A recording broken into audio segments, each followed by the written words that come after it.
Welcome to this video about camera settings. In this video, you will learn about how to properly expose a picture.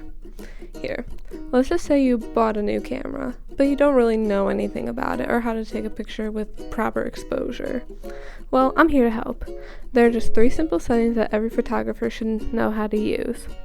Number 1, Aperture. Aperture refers to how open the lens is when you take a picture. It is fairly simple to learn.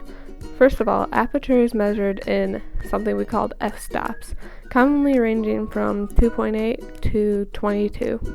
This helps us control a thing called depth of field. A lower f-stop number equals a shallower depth of field and more bokeh, or blur. Here's an example of a shallow depth of field. Notice how the doorstop is the only thing in focus in the picture and everything behind it is blurry. But a higher f-stop number gives us a larger depth of field and less bokeh. This is an example of a larger depth of field. Notice how everything in this picture is in focus and not just the doorstop. Number 2, ISO.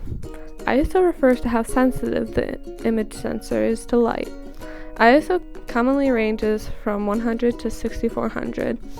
A lower ISO, like 100, is less sensitive to light, but there is less grain or noise added to the image. A higher ISO, like 6400, is more sensitive to light. However, there is more grain or noise added to the image. This is an example of a lower ISO. Notice how the image is dark and less grainy.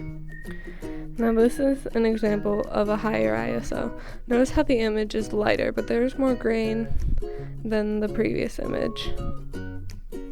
Finally, number 3, shutter speed. Shutter speed refers to how long the shutter is open while taking a picture.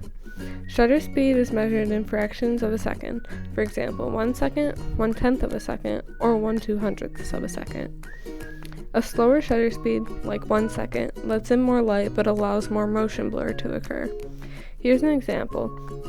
Notice how the image is light, but the pages of the book are blurry. Now a faster shutter speed, like 1/200th of a second, lets less light in, but there's less motion blur. Here's an example. Notice how this image is darker than the last one, yet the pages of the book are in focus rather than blurry. And there you have it. Those are the 3 basic camera settings to help you get started in your passion for photography. I hope this video helped, and I wish you the best of luck.